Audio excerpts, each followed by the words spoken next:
Americans love V8s, but V8s are derived from muscle cars. And right next to me is the all-new Mustang, but not any Mustang. It's actually the Mustang Dark Horse. And it's 60 years of Mustang. This is what they've presented to me. It looks like something that goes like a bullet in the middle of the night.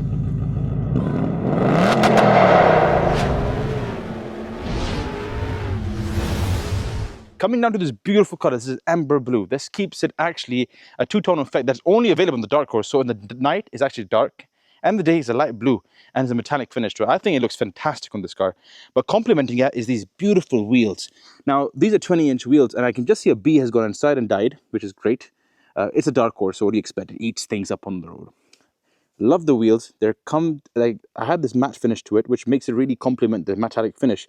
And blue paint, blue brakes. Finally, a manufacturer that matches the bodywork. I've seen worse than this.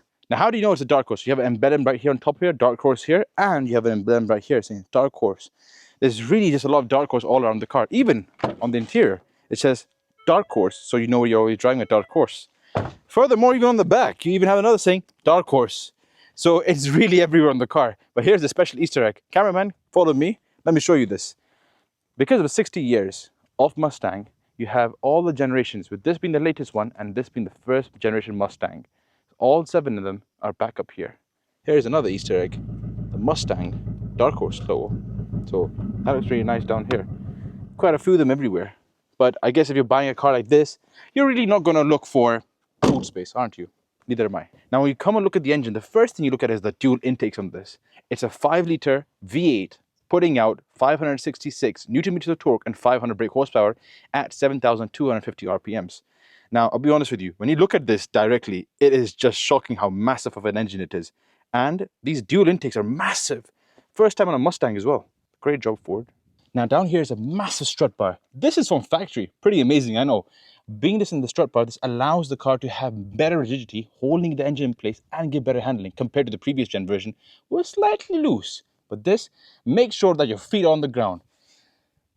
Now let's talk about the interior of this beautiful Dark Horse. Coming inside, it's almost like entering a spaceship of an American car, which is never really expected when you drive an American car.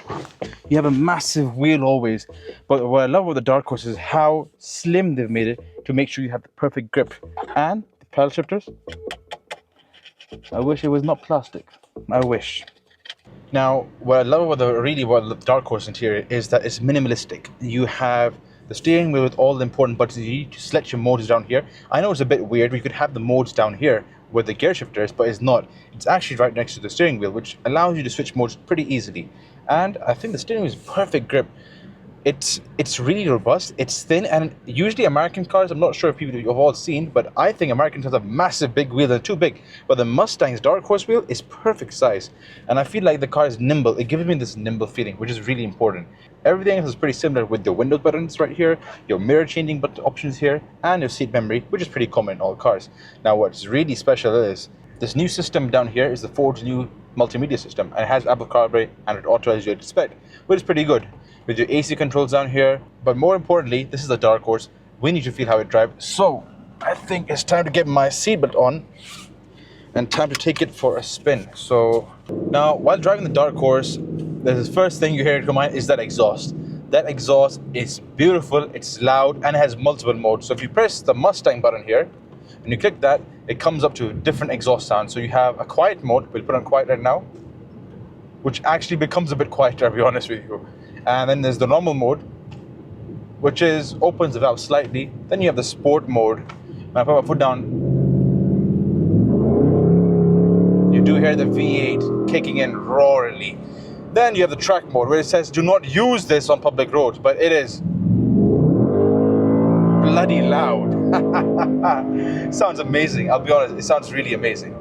Now let's come to how it drives and feels. With the steering wheel, as I said, being it thin gives it a nimble feel. So whenever I turn, there's only a slight inch of power needed. You turn left, you turn right, and that's it. The car moves in that direction. There's no massive gap, a disconnect between the driver and the road. Like, I know what the car wants to do, and I know what I want to do as well. And that's, I think, a big step ahead with Mustangs and American muscle cars, because they're usually kind of disconnect between the road and the vehicle, the driver itself. Now, I'd love to say the second thing that comes to mind is exactly about the 10-speed gearbox here. This 10-speed is amazing. I mean, when you drop it in track mode, the car shifts up in instantly. There is not a gap in the change. It just shifts up instantly, and that gives the performance of the car another level of experience. I mean, American cars usually have a massive gap. They're not really made for the track. They're really made to make a lot of noise, but this Dark Horse is really setting that boundary somewhere else. It's made to do that it accelerates like a German and shifts like a German too, which is surprising for how I expected it to be. So you put in, just switch the modes here, and I love when you switch the mode, it goes to sport. It has a different type of look for sport. You drop it in track, and it has this massive lines and cool effect. You put it in track mode, and there you go. Let's put a foot down. Look how instantly it's accelerating, keeps on going, pulling it, changing the gear, change the gear. Look at it, change. It's just gone. It's amazing how quickly the gear changes, which is splendid, honestly. And let's talk about the corner. We'll take it through a corner at 130 kilometers an hour. No worry at all. The car, you can even put the foot down even more. I'm putting it down all the way, and it's going. And that's lovely. And you know the reason why it's for that? Because of the independent suspension behind us that allows the grip to be more put to the ground, not giving that squirrel of feel that the car may not be able to handle it. As well as the AC does cut out, which I can feel right now. It did. It did cut out. The cameraman is like behind us. You don't want to see Ahmed right now, but he's literally in that situation right now. But let's talk. Coming over to our point again. Track mode and sport mode is amazing. There is no lag. There's no feeling that you feel like the car is uncontrollable, and that's what Americans usually feel like. They love the fact that it's uncontrollable. I love the fact that it is not. It is really a differentiating factor. It is not an uncontrollable car. Now let's talk about fuel economy. I'm sure, guys. I know you guys are gonna be commenting in the comments. Let's talk about fuel economy in a Dark Horse. No, I know, I get it, but still, it's important to talk about fuel economy in this massive V8. It's terrible. I'll be honest. It's really bad. I'm averaging 14.3 liters per 100 kilometers, and I was doing really well on the motorway.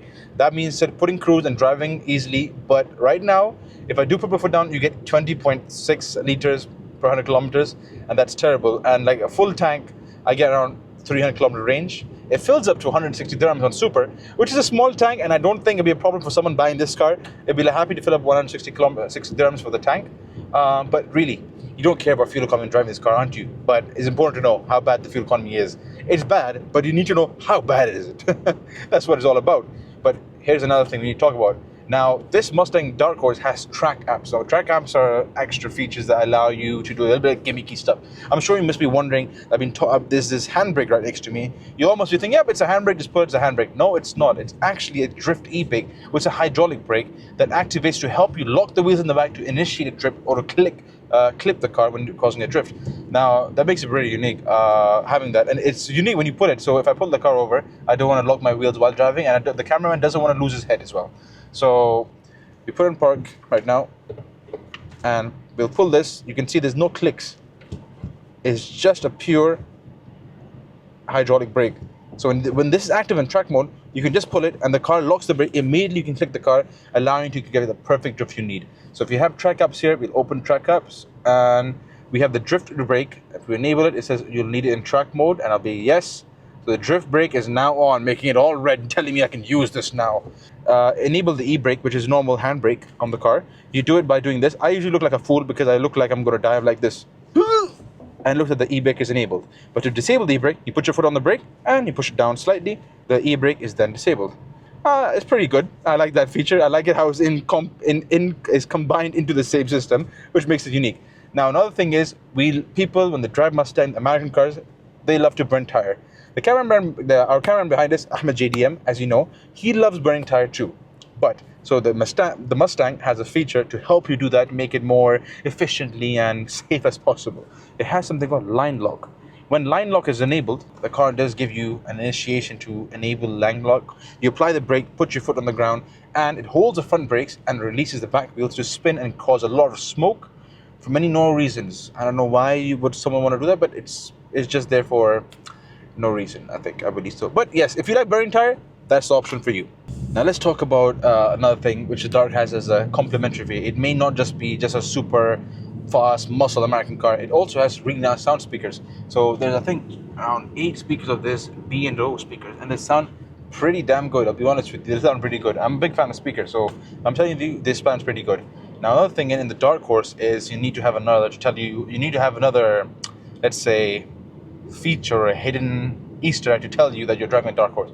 On the passenger dash here, it's clearly written Dark Horse to tell you that yes, you're driving a Dark Horse. And a passenger sits there like, yes, I'm driving a massive Dark Horse. So you put your foot down like this. Yes, all about the bloody power. And all American.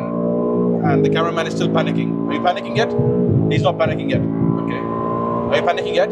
He's still not panicking. We're doing 184, we're doing 192, and 200, 210, 220, 230, and that's it. The car has Brembo brakes, so you do stop pretty good. I mean, like right now, I'm putting it to stop. Easy, easy, easy. Easy, well done. Amazing. I mean, Brembos are really important. I'm not sure if Mustangs ever had Brembos, but thankfully this does have, and it does stop. Because if you don't have Brembos on this and your brake does fade, you're gonna be Mustang to heaven. Now guys, this is the end of the video. I hope you really enjoyed watching about the Mustang Dark Horse. It's currently available in Altair and Sheikh Zayed to have a look down. Make sure you head down there, and thank you for watching us. Make sure you like and subscribe to YallaMotor, and we'll catch you soon on our next one. I'm just gonna make the cameraman feel a bit more sick. You wanna go again? Let's go again. All American.